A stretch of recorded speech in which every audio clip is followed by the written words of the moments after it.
नमस्कार मित्रांनो, माय सपोर्ट या मराठी यूट्यूब चॅनलवर तुमच्या सर्वांचे मनापासून स्वागत आहे। संपूर्ण महाराष्ट्रासाठी आताच्या क्षणाच्या सर्वात मोठ्या आणि महत्त्वाच्या ठळक बातम्या। राज्यात 15 धडाकेबाज घोषणा। उद्यापासून सर्वांना खुशखबर।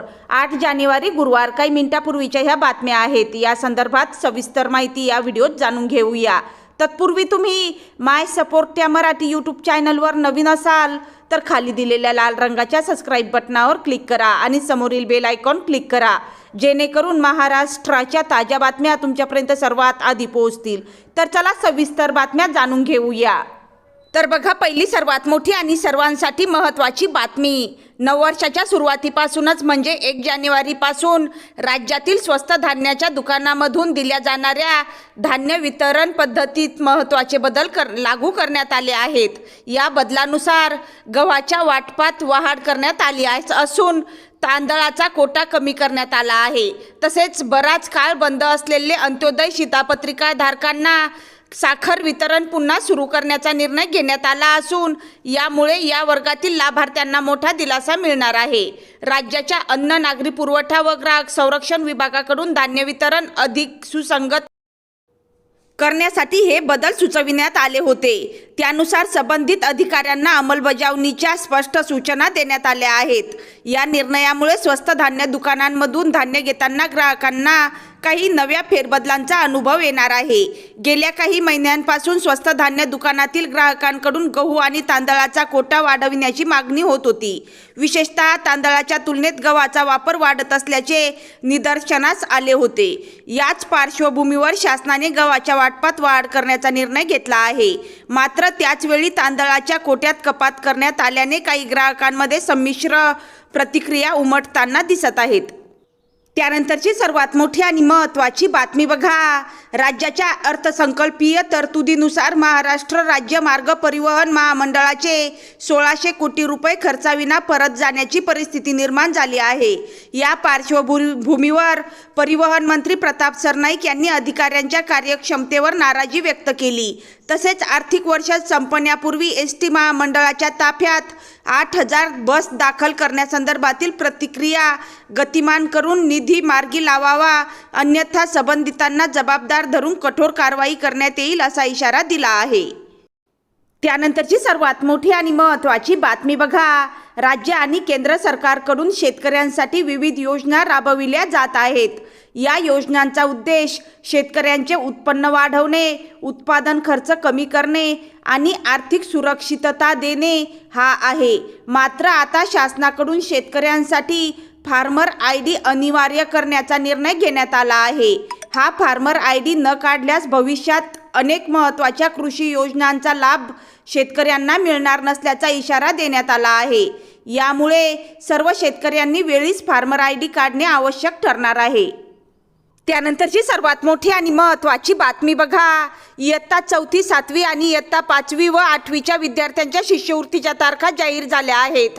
5वी व 8वीच्या विद्यार्थ्यांची 22 फेब्रुवारी रोजी आणि 4थी व 7वीच्या विद्यार्थ्यांची शिष्यवृत्ती परीक्षा 26 एप्रिल रोजी होणार आहे।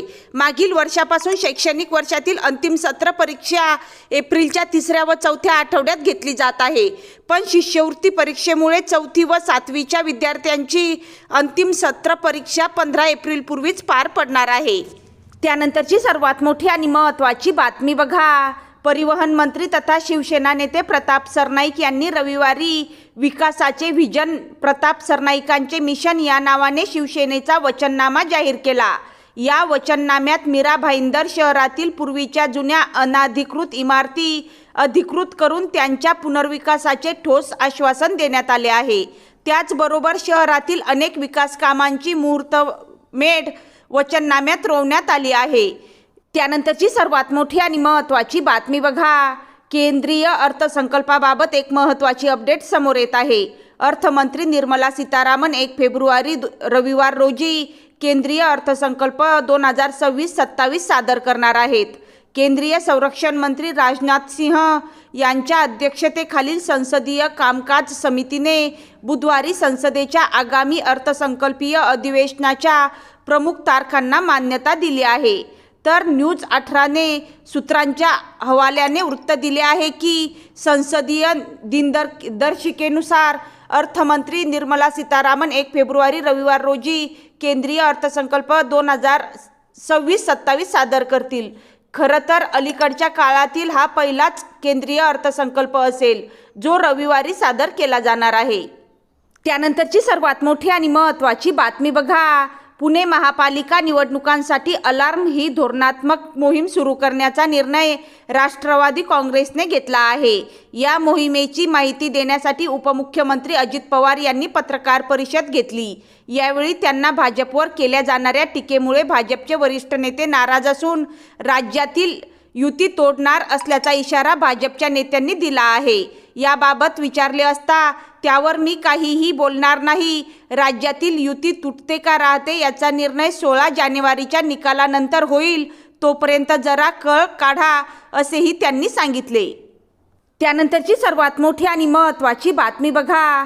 महाराष्ट्र राज्य ग्रामीण जीवनोन्नती अभियानाअंतर्गत स्थापन करण्यात आलेल्या महिला स्वयंसहायता समूहाच्या वस्तू व उत्पादन विक्रीसाठी हक्काची बाजारपेठ मिळवून देण्यासाठी राज्य सरकारच्या ग्रामविकास विभागाने पुढाकार घेतला आहे। त्यानुसार पहिल्या टप्प्यात राज्यातील 6 महसूल विभागात 13 जिल्ह्यांमध्ये उमेद मॉल उभारण्यास मान्यता देण्यात आली आहे। येत्या काळात हे मॉल म्हणजेच जिल्हा विक्री केंद्र महिलांच्या आर्थिक सक्षमीकरणासाठी महत्त्वपूर्ण ठरणार आहेत। त्यानंतरची सर्वात मोठी आणि महत्त्वाची बातमी बघा। महानगरपालिकेची निवडणूक अवघ्या 7 दिवसांवर येऊन ठेपली आहे। पक्षाकडून जोरदार तयारी केली जात आहे। काही अनुचित प्रकार घडू नये यासाठी पोलीसही ॲक्टिव्ह मोडवर आले आहेत। कायदा व सुव्यवस्था अबाधित राहण्यासाठी पोलिसांकडून खबरदारी घेतली जात आहे। महानगरपालिका निवडणूक काळातील अनुचित प्रकार टाळण्यासाठी नाशिकच्या मालेगावात पोलीस प्रशासनाने ॲक्शन प्लॅन तयार केला आहे। शहरातून तब्बल 111 उपद्रवींची नावे निश्चित करण्यात आली आहे। यातील 6 जणांचे MPDA अंतर्गत प्रस्ताव सादर केले आहेत। गुन्हेगारी प्रवृत्तीच्या 15 जणांना हद्दपार करण्यात आले असून 2 दिवसात तडीपारीची अंमलबजावणी केली आहे। त्यानंतरची सर्वात मोठी आणि महत्त्वाची बातमी बघा। केंद्र सरकारच्या राष्ट्रीय सहकारी विकास महामंडळाने राज्य सरकारमार्फत राज्यातील सहकारी साखर कारखान्यांना दिलेल्या कर्जाच्या विनियोगात 32 पैकी 21 साखर कारखान्यांनी गंभीर स्वरूपाचे उल्लंघन केल्याचे NDCला आढळून आले आहे।